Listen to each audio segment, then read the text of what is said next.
As we continue our Sunday school lesson reviews, we're in our spring quarter for March, April, and May, entitled God Frees and Redeems, in which we are thinking about the nature of God as a liberator, redeemer, and a freer.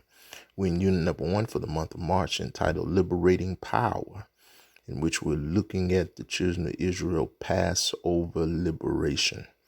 And our printed text today is lesson number 4 from March 27, 2022, entitled The Resolve to Remember.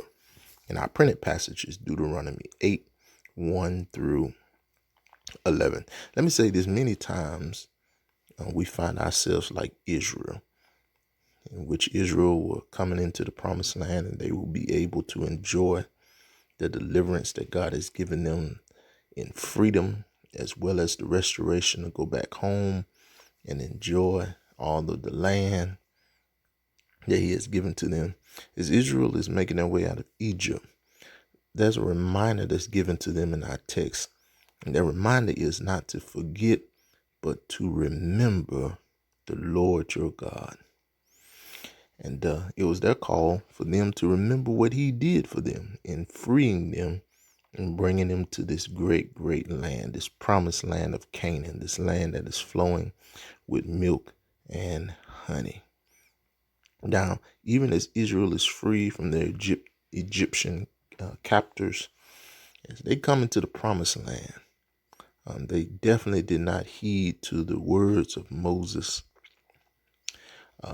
as they sat on the banks of the Jordan looking across into the promised land. They definitely did not heed his words, because once they got into the promised land, they soon and quickly forgot about God and what all he had done for them. Now, let us all take warning here, because we don't want to be like Israel. When God delivers us and frees us after we cry to him and pray to him, and he comes and helps us, and then not only does he free us, but he restores us with so many blessings. After God does that, we have to not forget him, but remember to give him the thanks, the honor, and the praise that is due him. We have to remember not to forget him. That means our mind has to be on him. That means our mind has to be thinking about him, realizing that, God, it was you who did this today. It was you who woke me up. It was you who kept me. It was you who held me. It was you who allowed me to be safe. It was you who watched over me. It was you who made a way and opened doors and protected me and gave me what I need. It was you, God.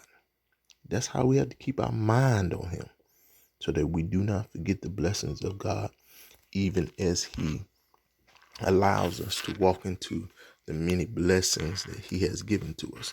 Let's not be like Israel, in which we forget the God who blessed us, even while we enjoy the blessings.